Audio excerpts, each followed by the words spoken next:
Muito bem, irmãos. Hoje estaremos dando sequência, ou estaremos dando sequência ao capítulo 7 da primeira carta de Paulo aos Coríntios. Você já pode abrir sua Bíblia lá. Pegaram no contrapé aqui, meus auxiliares, não me avisaram que se trocarem aqui sem eu passar aqui, me pegam no... Ok. E hoje estaremos vendo os versos 25 a 40. Mas antes de lermos o texto, eu quero pensar com vocês sobre uma questão que a gente vai precisar organizar a ideia sobre o que significa para o apóstolo Paulo aqui no contexto, e alguns exemplos que eu vou aqui mencionar, que é a questão das distrações. Distrações, meus irmãos, pode ser algo devastador. O problema é que a gente tem uma tendência a pensar em distração sendo como coisas que nos distraem, apenas aquelas que são negativas, ou inúteis, ou tolas. Como, por exemplo, é uma grande tolice. A gente, inclusive, é contra a lei, dirigir falando ao celular. Não é? Quantos acidentes já não aconteceram por distrações? Já cientificamente provado o peso que isso traz à nossa concentração, você dirigir e falar ao telefone. Então, a lei de ser contra a lei é uma grande tolice. Outras pequenas coisas inúteis que geram distrações, que nos tiram da direção de coisas importantes.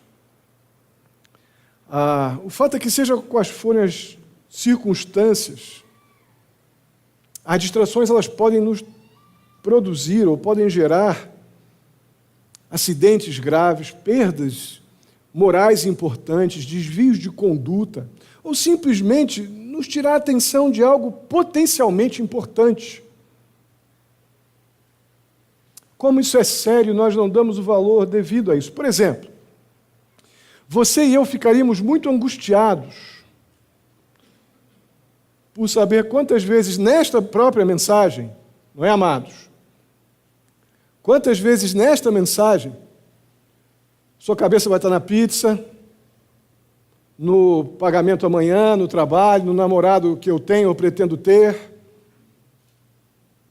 Quantas vezes você e eu podemos nos distrair angustiados com a quantidade de vezes que nossa cabeça vai para muito longe daqui, o lugar que Deus soberanamente nos ajuntou hoje. Então isso não é simples, isso é algo muito sério. Muito sério. O nosso texto aqui, o apóstolo Paulo, ele vai tratar de alguns tipos de distração que nós não costumamos chamar. Os dois temas que Paulo vai trazer aqui de distração. Pelo contrário, você no primeiro momento vai se sentir até mal com eu ter chamado esses dois tipos aqui, que veremos no texto, de distração. A questão é que o apóstolo Paulo usa esses dois tipos aqui no texto que leremos como distrações, sim, coisas que não precisavam ser distrações, mas se tornam, quando nós não as vivenciamos com a perspectiva de honrar a Deus, de servir ao Senhor e de adorar ao Senhor. A facilidade com que nós fixamos os nossos corações e mentes nas coisas terrenas e não nas eternas, no que diz respeito a esses dois temas que serão trabalhados aqui, é assustador. E isso gera sérias consequências. Não é à toa que Deus soberanamente decidiu que esse assunto seria tratado num capítulo desafiador, como é o capítulo 7 de 1 Coríntios, que fala exatamente sobre casamento, sobre a vida do solteiro, casamento, divórcio, numa temática tão séria que vai deixar claro hoje uma ênfase forte uma não abertura bíblica para recasamento, Então, no ambiente de um tema tão sério tratado no capítulo 7, e como ser crente no meio disso tudo, que é a grande ênfase do texto, do capítulo, o apóstolo Paulo trazer isso como algo para chamar a nossa atenção, como algo que poderia e deve ser muito bom e positivo para a glória do Senhor, mas costumeiramente nos desvia das coisas eternas, simplesmente fixando os nossos corações e mentes em coisas terrenas como se elas fossem eternas. Vamos ler então, no capítulo 7, os versos 25 ao 40 e depois vamos orar. Quanto às pessoas virgens, não tenho o mandamento do Senhor, mas dou o meu parecer como alguém que, pela misericórdia de Deus, é digno de confiança. Por causa dos problemas atuais, penso que é melhor o homem permanecer como está. Você está casado, não procure separar-se. Está solteiro, não procure esposa. Mas se viver e casar-se, não comete pecado. E se uma virgem se casar, também não comete pecado. Mas aqueles que se casarem enfrentarão muitas dificuldades na vida. E eu gostaria de poupá-los disso. O que quero dizer é que o tempo é curto. De agora em diante, aqueles que têm esposa vivam como se não tivessem. Aqueles que choram como se não chorassem. Os que estão felizes como se não estivessem. Os que compram algo como se nada possuíssem. Os que usam as coisas do mundo como se não as usassem. Porque a forma presente deste mundo está passando. Gostaria de vê-los livres de preocupações. O homem que não é casado preocupa-se com as coisas do Senhor, em como agradar ao Senhor. Mas o homem casado preocupa-se com as coisas deste mundo, em como agradar a sua mulher. Está dividido. Tanto a mulher não casada como a virgem preocupam-se com as coisas do Senhor, para serem santas no corpo e no espírito. Mas a casada preocupa-se com as coisas deste mundo, em como agradar seu marido. Estou dizendo isso para o próprio bem de vocês, não para lhes impor restrições, mas para que vocês possam viver de maneira correta, em plena consagração ao Senhor. Se alguém acha que está agindo de forma indevida diante da virgem de quem está noivo, que ela está passando da idade, achando que deve se casar, faça como achar melhor, com isso não peca. Casem-se.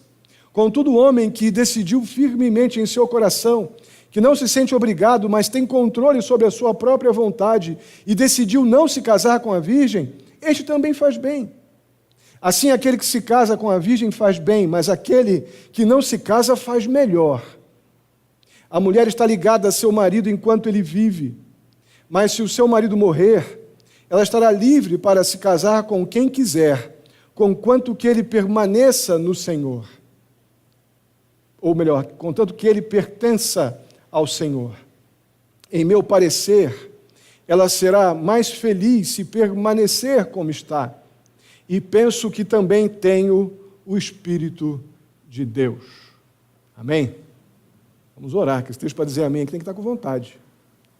Vamos orar.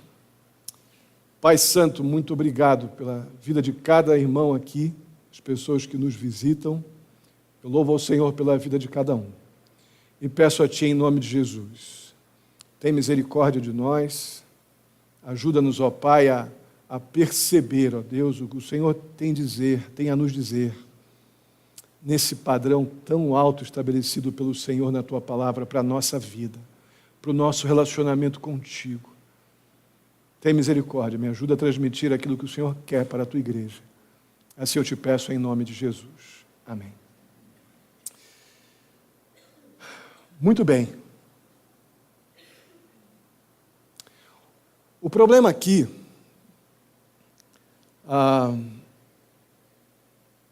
é que nós não estamos acostumados a pensar em casamento ou na vida como solteiro, como distração. A ideia do verbo distrair aqui não é de uma animação passageira. de uma euforia ocasional. Mas a ideia da distração aqui é de tirar a nossa atenção daquilo que deveria ou que deve ser o principal da nossa vida como crentes. E Paulo está mencionando aqui duas áreas muito sensíveis, que é a vida do solteiro e a vida do casado, para lidar com esta temática tão desafiadora.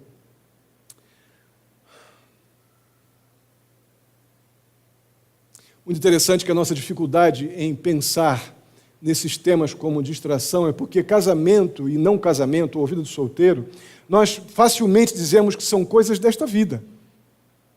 A gente quer casar, se a pessoa não quer casar, quer permanecer solteira ou está temporariamente solteira, é uma coisa, uma circunstância da vida. A questão é que são exatamente as coisas da vida que, se mal vivenciadas, se mal vividas, são enormes distrações que nos afastam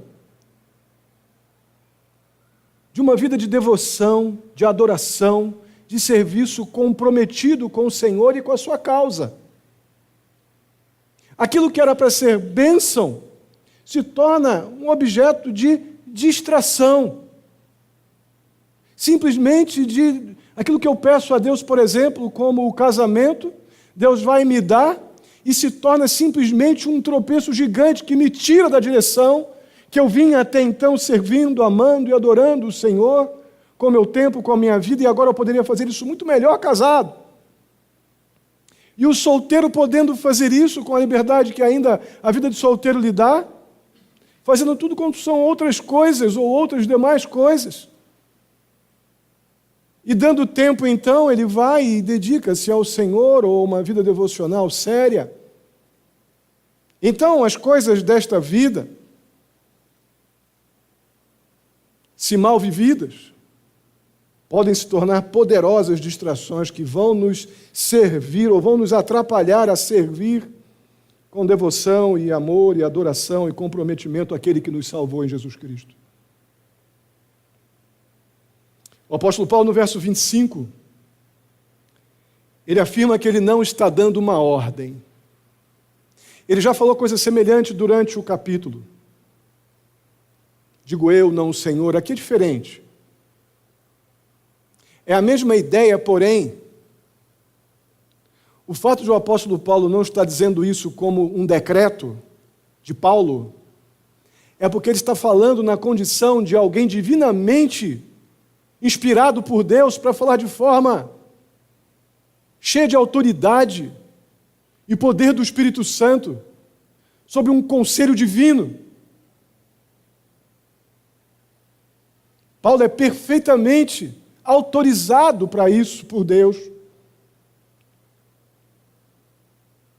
Quando ele diz que não está dando uma ordem, mas e sim um conselho, não diminui a autoridade daquilo que ele está dizendo, mas é para nos fazer refletir seriamente, como um conselho divinamente inspirado e autorizado por Deus. Muitos desacreditam esse texto, principalmente os últimos versos 39 e 40, para encontrar justificativa para seus pressupostos.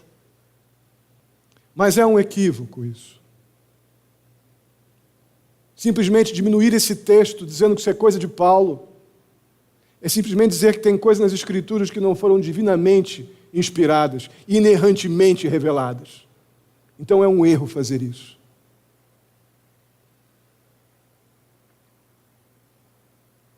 Então esse conselho divinamente inspirado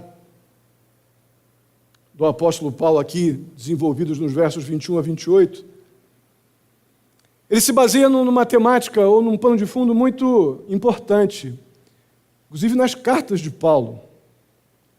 Ele vai falar sobre os problemas atuais, os problemas da vida, problemas e dificuldades que nós passamos na vida, que aqueles crentes lá de Corinto passavam, que nós passamos. Ele vai tratar com este pano de fundo este assunto. E esses problemas e dificuldades, no meu entender, têm um sentido geral e não específico. não lida apenas com os problemas ali, das circunstâncias políticas, econômicas, religiosas dos dias de Paulo. Não creio que se limite a isso. Eu creio que esses problemas e dificuldades eles têm um sentido muito mais abrangente. Eles estão no fato de que o incrédulo, ou os incrédulos, eles sempre, em todos os tempos, resistiram às palavras dos profetas, a palavra de Deus que nos foi revelada. Depois da vinda de Cristo, essa oposição aumentou grandemente sobre as pessoas que, de fato, temem ao Senhor. Quem está, de fato, comprometido com Cristo e com a sua palavra, não está nesse mundo a passeio, dizendo que é crente só na camiseta, mas está lutando para dar um bom testemunho de Cristo, lutando com o seu próprio coração e com as pressões externas. Pressões internas e externas são intensas para aquele que batalha por uma vida cristã autêntica. São essas pressões, esses desafios, essas lutas, que eu creio que Paulo está fazendo menção aqui. Essas dificuldades certamente vão afligir o crente piedoso durante toda a sua vida, não somente naqueles dias de Paulo, mas durante todo o nosso viver, como crentes piedosos, comprometidos com Cristo e com a sua palavra.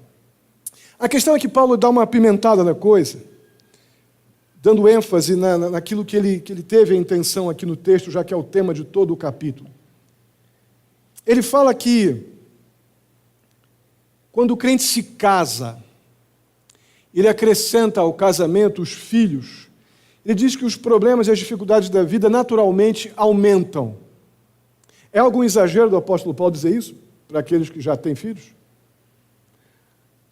A vida de casado já gera um comprometimento, uma divisão de interesses e necessidades de um cuidar do outro, biblicamente falando. Quando chega um filho, 2, 3, 4, 4 já está rolando no chão, né? Certamente, os desafios eles se tornam enormes, muito grandes, em todos os sentidos. E é com essa ideia que o apóstolo Paulo, no verso 25, ele dá uma olhadinha aí, ele vai falar sobre quanto às pessoas virgens. O virgem aqui está querendo dizer o solteiro. Sabemos que não obrigatoriamente, na realidade de uma pessoa virgem ser solteira, ou o solteiro ser virgem, essa é a ideia. Mas aqui no texto é. Ele fala que quem é solteiro precisa considerar permanecer assim. E a ideia parece clara. As perseguições, os desafios que uma vida cristã saudável, comprometida, real, autêntica, já são difíceis para uma pessoa solteira passar. As dificuldades e problemas de uma pessoa casada certamente serão maiores, ainda mais com filhos. É algo bem prático.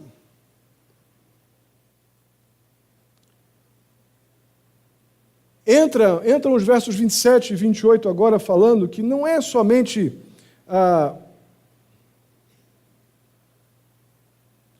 algo para que o solteiro crente pense. É algo que ele encoraja o solteiro a permanecer nesse estado, mas como um objetivo de reflexão.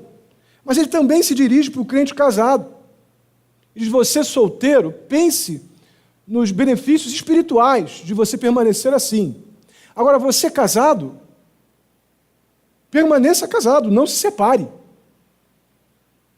Há utilidade para a sua vida de casado, só é tudo mais difícil. Mas há uma grande utilidade em ser casado e há uma grande utilidade em ser solteiro. Na perspectiva espiritual, da adoração, do serviço, do culto.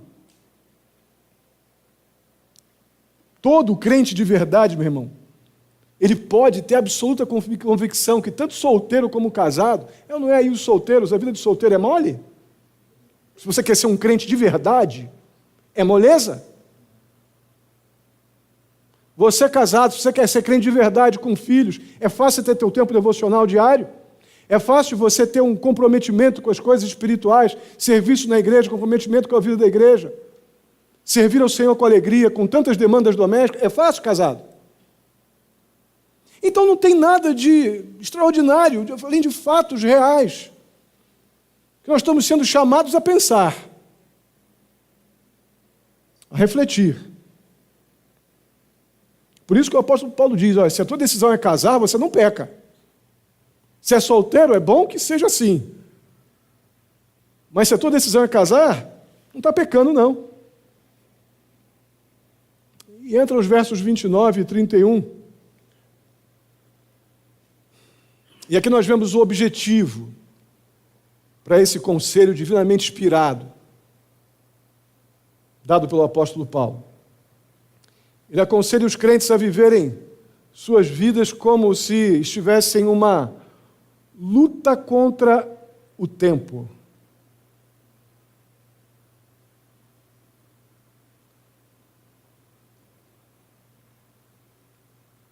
Ele chama, como se fosse uma aplicação prática, ele dá o motivo desses argumentos que ele usou anteriormente. Ele aconselha os crentes a viverem, então, como se estivessem numa luta contra o tempo. Então, no verso 29, ele diz, o que quero dizer é que o tempo é curto. Aí você pode pensar, pastor, por que o tempo é curto? Esse dia eu disse para um jovem, 20 e poucos anos, olha, quantos de vocês aqui eu já aconselhei, dizendo, olha, calma, o tempo está a teu favor, você tem apenas 20 anos, 21 ou 22, 25, 26, mas o tempo ainda está a teu favor, você ainda tem o tempo a seu favor, faça bom uso dele, não perca a oportunidade de usar bem o tempo por causa da ansiedade. Aí vem o apóstolo Paulo e diz que o tempo é curto, para o solteiro e para o casado. Ué? Irmãos, o tempo é curto à luz da urgência da nossa tarefa. O tempo é curto à luz do motivo pelo qual nós fomos chamados à condição de filhos. O tempo é curto para aqueles que Deus tornou embaixadores de Cristo.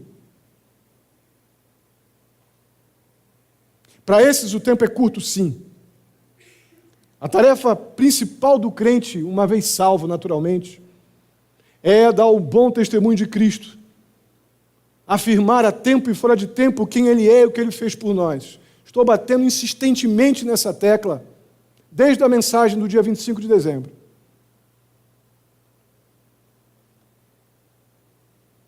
E um dos grandes perigos que ameaça eu e você como crentes, e a igreja de Cristo, é perder de vista a urgência da mensagem do Evangelho. É uma ameaça seríssima quando nós perdemos de vista a nossa responsabilidade individual. Não é ficar terceirizando a minha responsabilidade para a igreja ou para a agência missionária. É a nossa responsabilidade individual.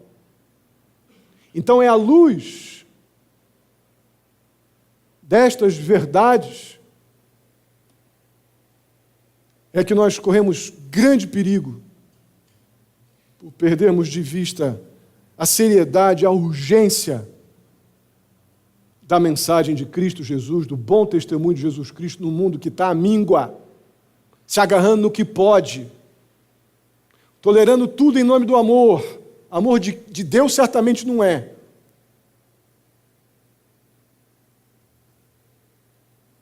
Interessante que a Bíblia está cheia de textos bíblicos que afirmam sobre a seriedade dessa urgência da mensagem de Cristo ser pregada. E nós nos distraímos tanto com outras coisas inúteis que não cooperam para o reino de Cristo, para a causa de Cristo. Nos gastamos com inutilidades. Quando nós temos exortações diversas nas Escrituras, quanto a essa urgência da nossa tarefa de pregar o Evangelho de Cristo. 1 Tessalonicenses, capítulo 5, verso 1 e 2, vai falar um pouco disso. Irmãos, quanto aos tempos e épocas, não precisamos escrever-lhes, pois vocês mesmos sabem perfeitamente que o dia do Senhor virá como um ladrão da noite. Como verdades como essas aqui se tornam utopias ou enredos de filmes na nossa lembrança, quando isso aqui está diretamente ligado a mim e a você, como portadores das boas novas de Cristo, num mundo perdido. Isso aqui diz respeito a mim e você.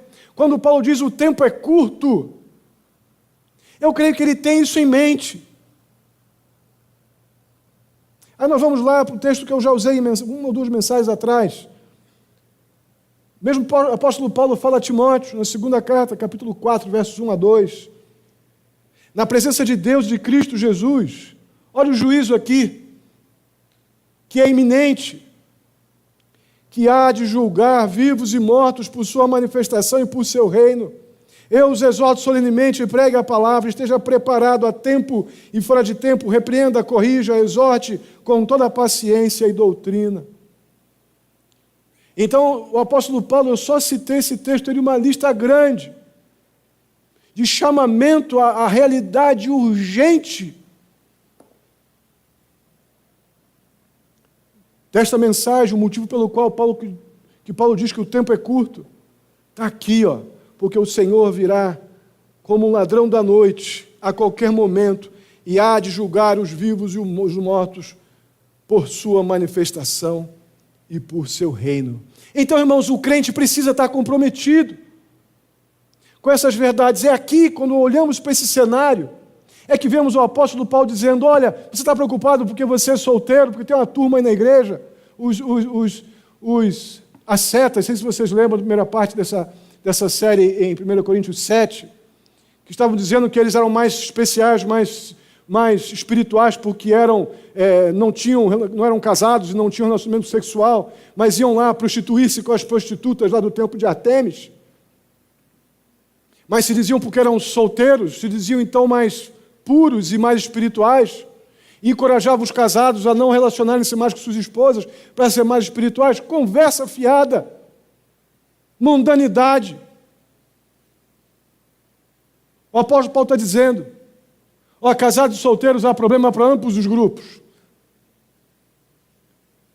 Os dois têm potencialmente todo tipo de distrações, tanto na vida de solteiro como na de casado. Importa é você compreender que o tempo é curto. E o reino do Senhor será estabelecido na sua vinda. Isso é breve. Isso é breve. Irmãos, nós devemos viver à luz da proximidade da volta de Cristo. Isso não é utopia. Como disse um certo pregador que eu respeitei há muito tempo, infelizmente ele hoje apostatou da fé. Mas ele já, desviado da fé, ele disse que a volta de Cristo era uma coisa que estava no horizonte utópico. Talvez isso justifique muito o motivo dele ter apostatado. O fato é que nós devemos viver à luz dessa iminente volta do Senhor Jesus Cristo, da inauguração do seu reino e, portanto, do fim dessa era. Céus e terra se desfarão, novos céus e nova terra estão sendo preparados para aqueles que o amam. Quantas vezes isso passa na nossa cabeça, irmãos? Nós tomar decisões que mexem com as nossas prioridades. Se formos bem honestos, nunca. Ou, vamos dizer que nunca é muito forte, raramente. A parte B do verso 29, até o 31, o apóstolo Paulo apresenta várias áreas que a gente muito comumente usa como justificativos para a nossa falta de tempo, para nos dedicar às coisas do Senhor, nosso tempo bíblico devocional, oração, serviço na causa de Cristo, na igreja e fora da igreja. Então, aqui algumas justificativas que o apóstolo Paulo apresenta e diz como combatê-las. Segunda parte do verso 29 até o verso 31 diz assim: Aqueles que têm esposa, vivam como se não tivessem, questão da família. Aqueles que choram, como se não chorassem, questão da dor e do sofrimento. Os que estão felizes, como se não estivessem, a ideia do prazer, do contentamento, a ideia do prazer mesmo. Os que compram algo, como se nada possuíssem, a questão das posses. Os que usam as coisas do mundo, como se não as usassem, o poder, o controle.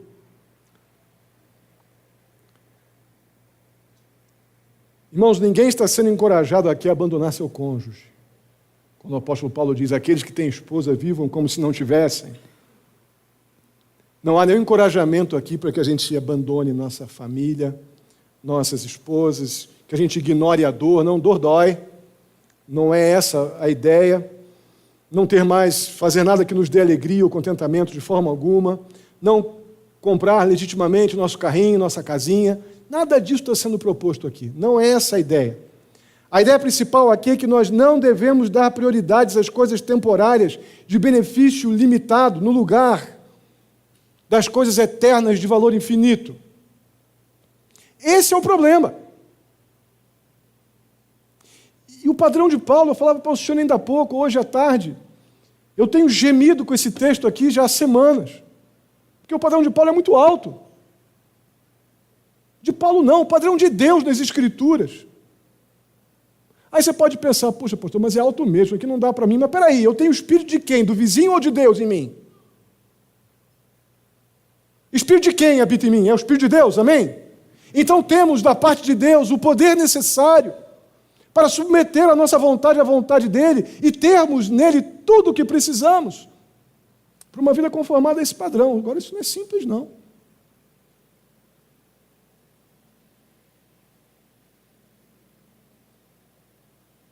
Irmãos, apesar de existirem coisas legítimas para nós desfrutarmos nesta vida, e existem muitas, se são terrenas, as coisas terrenas, por mais legítimas que sejam, não devem prevalecer sobre as eternas. Porque a terrena vai acabar. E a eterna, para o qual nós fomos nascidos em Jesus Cristo, essas não passarão mais. E perceba aí, avalie rapidamente a quantidade de tempo que nós gastamos com as coisas terrenas. Coloque numa balança e coloque no outro lado agora a quantidade de tempo que gastamos com as coisas eternas. Você está entendendo por quê que somos tão vacilantes? Que somos tão instáveis? Que nossas prioridades são tão flácidas?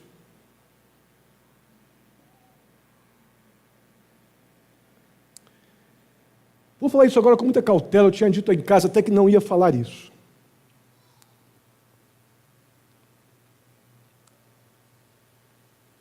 Nós temos uma confissão que eu creio que é honesta, teológica, bíblica, intelectualmente correta, no que diz respeito a prioridades, que a gente confessa muito naturalmente e com desejo verdadeiro, de que a nível de prioridades vem Deus, família e igreja. Ou Deus, família, igreja, trabalho. É muito comum nós termos essa confissão, intelectualmente e teologicamente correta. Mas diante desses fatos apresentados pelas Escrituras, o que devemos fazer, o que devemos realmente, como devemos agir na promoção do reino de Deus, diante de um tempo que urge, um tempo curto, diante dessas exortações dos versos 29 ao 31, nós vemos que essa confissão, na maior parte do tempo, não é verdadeira.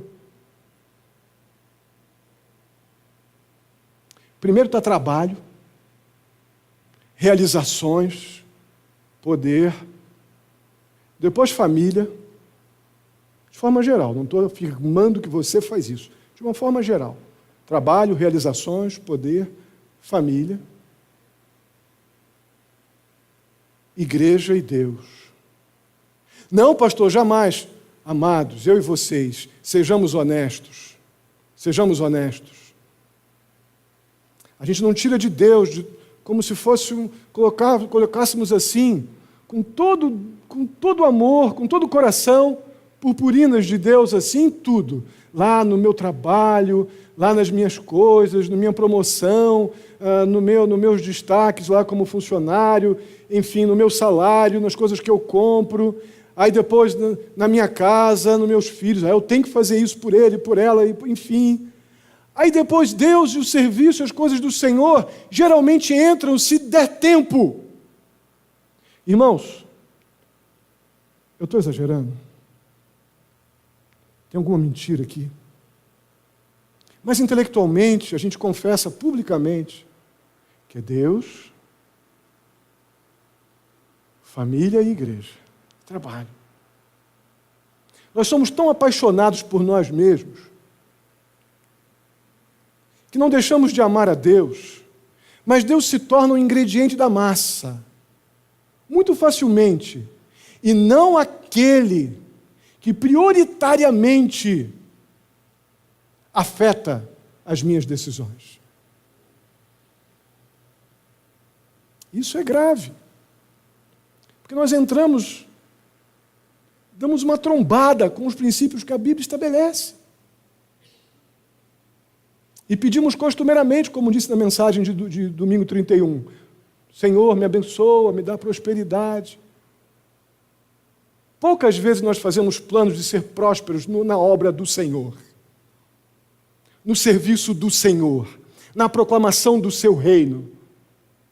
Mas pedimos prosperidade para todos os outros tipos de coisas. Se der tempo, eu quero muito, de todo o coração, fazer isso para o Senhor. Tragicamente, mas honestamente, a maior parte do tempo nós fazemos isso.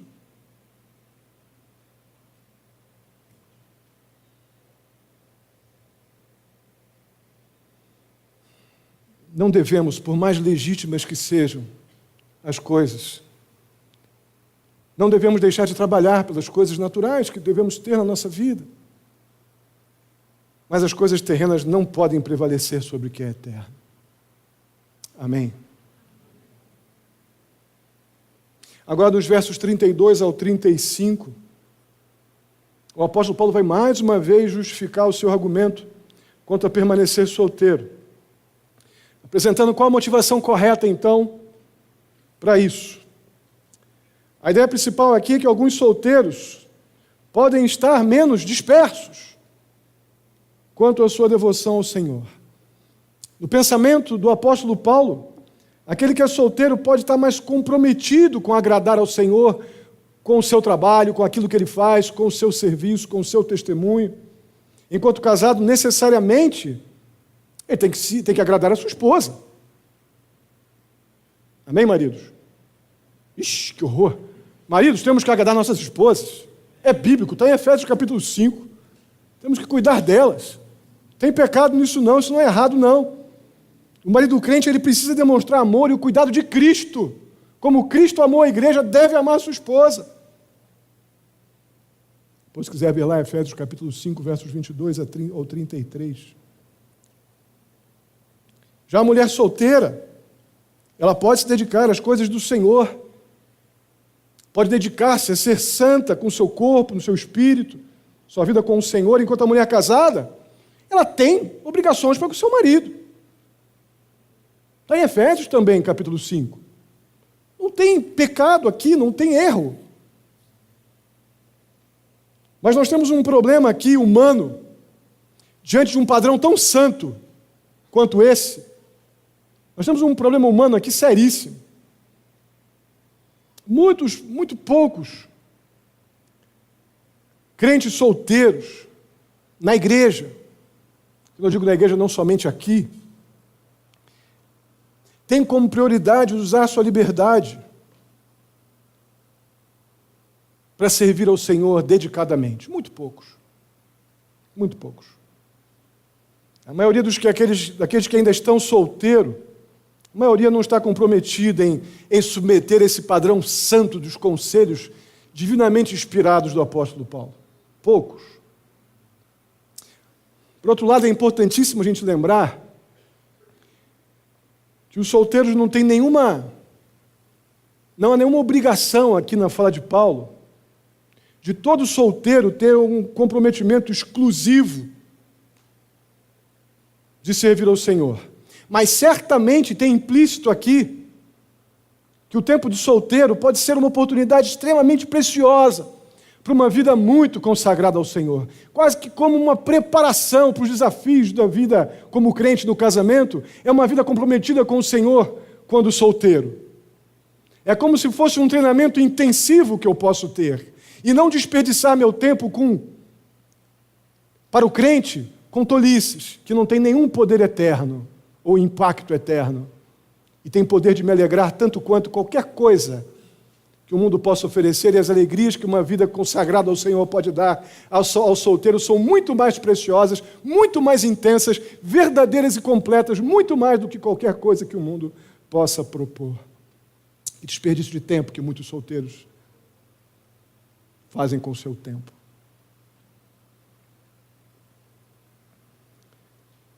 Então a questão final aqui não é se estaremos mais contentes como solteiros ou como casados, mas se em qualquer uma dessas situações a nossa prioridade é servir aquele que nos salvou, é ter uma vida de testemunho permanente de Cristo Jesus, é lutar constantemente por uma vida santificada, brigando contra o teu pecado.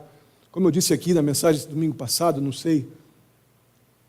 Irmãos, nós não pecamos porque somos bonzinhos ou mauzinhos, nós pecamos porque somos pecadores. E a luta contra o pecado vai ser diária sempre, sempre.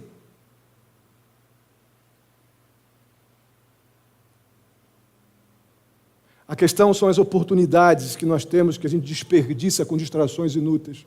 E quem fica colocado em segundo plano é aquele que jamais vai estar em segundo plano. Os versos 36 a 38 têm o objetivo de esclarecer que não há nenhum tipo de vantagem ou prejuízo em estar casado ou estar solteiro. Ambos precisam comprometer-se com o Senhor. E eu vou usar aqui uma paráfrase que o pastor Eugene Peterson faz na Bíblia a Mensagem. Eu vou apenas citar, porque isso é um resumo do que Paulo vem dizendo. E eu vou usar essa paráfrase que está na Bíblia do pastor Eugene Peterson. Acompanhe, por favor, versos 36 a 38, diz assim: se o homem tem uma amiga a quem é leal, mas não tem intenção de se casar, decidido a servir a Deus como solteiro e depois muda de ideia e decide casar-se com ela, ele deve ir em frente e se casar. Não é pecado. O casamento não está um degrau abaixo do celibato ou a vida de solteiro, como alguns dizem. Mas se o homem está bem em sua decisão pela vida de solteiro dedicada a Deus, e for essa sua convicção, não algo que lhe foi imposto, ele deve permanecer assim. O casamento é espiritual e moralmente correto, e não é de modo algum inferior ao celibato. Embora, como já disse, por causa dos tempos que vivemos, tenho razões pastorais para encorajar o viver como solteiro ou celibato.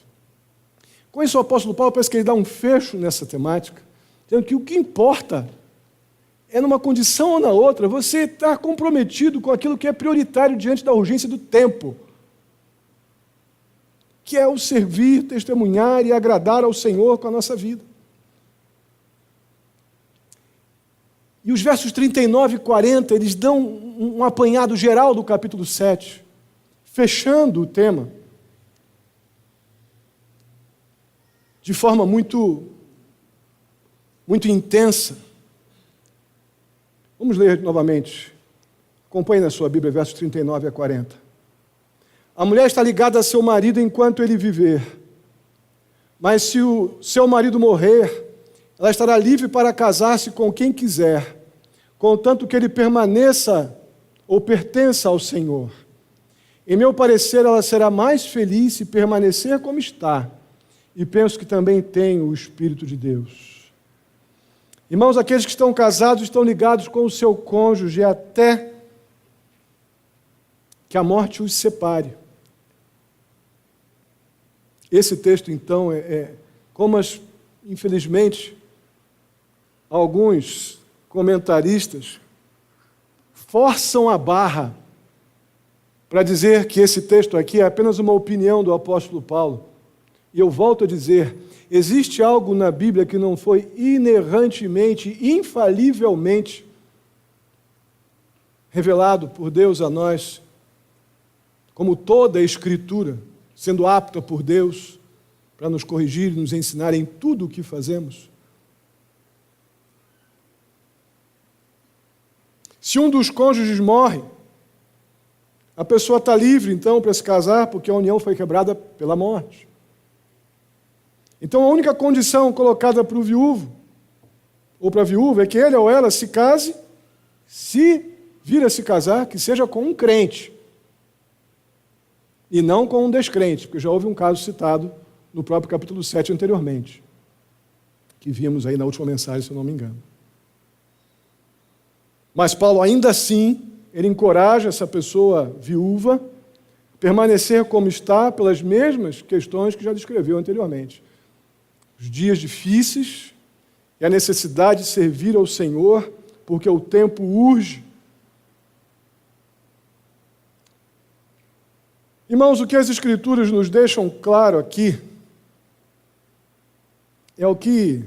é que aquilo que fazemos nesta vida deve estar definitivamente comprometido com a urgência da tarefa que temos como salvos em Cristo Jesus, que é de testificar de Cristo, servir a Cristo com alegria, sermos discípulos do Senhor Jesus Cristo e fazermos discípulos do Senhor Jesus Cristo, como embaixadores de Cristo, a tempo e fora do tempo, nos prepararmos para pregar o Evangelho de Cristo a um mundo completamente perdido, em reta final.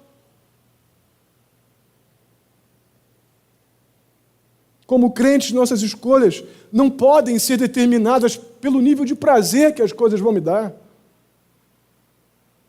Como crentes, meu padrão de prioridade não é a quantidade de prazer que o mundo me dá, mas é a quantidade de contentamento que eu gero do meu Salvador. Que crente é esse? Tem como todos os suas prioridades e prazeres, e sonhos e vontades, fincados, firmados somente neste mundo que jaz no maligno. Que tipo de crente somos nós? Que não almejamos as coisas eternas. Eu não posso tomar decisões simplesmente determinadas pelo nível de realização humana, terrena, puro prazer terreno. Quando as coisas do céu, as esperanças eternas não nos trazem mais prazer, é hora de parar. É hora de parar e reavaliar aquilo que eu disse na escola dominical. Como eu disse, vou continuar dizendo. Nosso problema não está na escatologia, na soteriologia, não está não. Nosso problema está no básico. O quanto nós estamos comprometidos com a lembrança constante de onde Deus me tirou, o que eu sou hoje em Jesus Cristo e o que Deus tem revelado para Ele, para aqueles que o amam, a herança eterna, o quanto isso passa pela minha cabeça ou faz parte da minha oração diária. Isso, sem dúvida alguma, vai determinar o nível de apego que eu tenho com as coisas terrenas, que não é pecado você ter teus planos. O problema é toda a sua prioridade estar sobre as coisas terrenas e as coisas terrenas terem uma preferência cruel, destruidora, sobre as coisas eternas.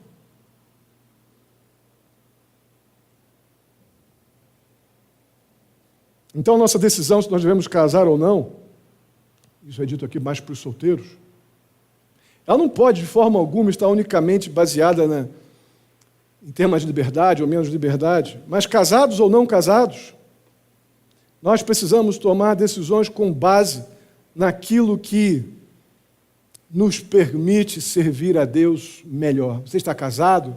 Você tem um alcance como casado para servir ao Senhor enorme. Tem desafios, tem problemas, eles não têm prioridade sobre as coisas eternas. Você deve colocar, eu e você, como casados, eu agora tenho meus 2 filhos criados, mas eu estou com 3 netos. Não pense você que a minha dinâmica não está enrolada, porque está. Mas isso não muda nada, não pode mudar as minhas prioridades no que diz respeito ao reino dos céus. Eu tenho que lutar como vocês. Você solteiro, não desperdice seu tempo. Use esse tempo para poder estar cada vez mais comprometido com as coisas do Senhor, porque os dias são maus e quando a vida, naturalmente, a vida, se você não for permanecer solteiro e servir o Senhor assim, que é um direito seu, você e o Senhor vão decidir isso, que seja para servir ao Senhor e não por egoísmo. Mas se não for isso, a vida de casado virá, os filhos virão. Se você for um bom crente solteiro, você tem potencialmente capacidade de ser um bom marido e uma boa esposa, servindo a causa de Cristo. Caso contrário, sua motivação estiver errada, tanto a vida de solteiro como de casado vai ser apenas tropeço, uma distração, que vai tirar você da direção de Cristo. E haverá um solteiro inútil e um casado inútil, no que diz respeito à obra do Senhor. Pode ser muito legal para o mundo, mas no que diz respeito às coisas eternas, com pouquíssimo impacto. Estamos diante do divino conselho de Paulo, para pensarmos e tomarmos decisões bíblicas. Então não podemos perder de vista que o tempo é curto e os dias são maus. Precisamos de fato fazer escolhas, tomar decisões que melhor promovam o Evangelho de Cristo a partir da nossa vida, da nossa família, e que nos permita servir a Deus de todo o coração, cheios de gratidão ao Senhor. Amém? Vamos ficar de pé e vamos orar.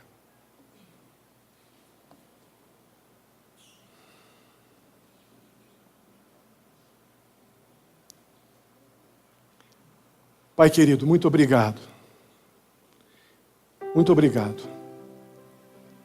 Deus, o padrão da Tua palavra é algo humilhante. Humilhante.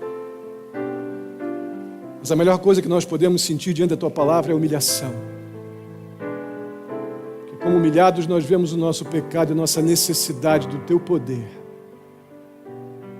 Do Teu poder já demonstrado na cruz para perdoar os nossos pecados e nos capacitar a Te obedecer. Tem misericórdia de nós, ó Deus, porque somos pecadores. Ajuda-nos, ó Deus, a rever nossas prioridades. Por mais legítimas que as coisas sejam, se estão nos distraindo daquilo que precisa ser o foco principal do crente, precisamos reavaliar onde está o nosso coração.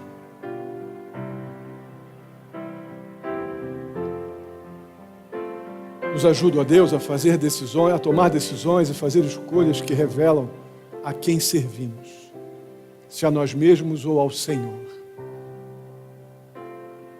Leva-nos para casa, ó Pai, debaixo da Tua proteção, debaixo dos Teus cuidados. Nos dá uma semana em tudo guardada, dirigida pelo Senhor. Nos ensina, ó Deus, a viver do Teu jeito, ó Pai, para a Tua glória, certamente para o nosso bem. Assim eu te peço, Deus, lembrando o nosso querido irmão Gerson, obrigado pela cirurgia, obrigado a Deus porque ele está se recuperando. Pedimos em nome de Jesus a cura do teu filho. Esperamos no Senhor, dá ao Gerson, ó Deus, aquilo que ele precisa para uma qualidade de vida melhor. Desejamos isso e clamamos ao Senhor. Lembramos da Lu, ó Deus, que amanhã de manhã está sendo internada para o nascimento da Ana Luísa. Ó Deus, provê com a tua boa mão tudo aquilo que for necessário, ó Pai, para que tudo corra, ó Pai, segundo o teu querer. Assim eu te agradeço. Muito obrigado pela vida de cada um aqui. Eu te agradeço mais uma vez, em nome de Jesus.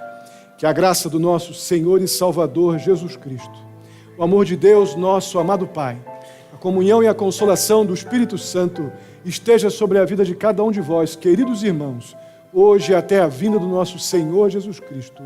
Amém e amém. Que Deus os abençoe. Podem sentar. Tenha seu tempo de oração. Estarei à porta para cumprimentá-los.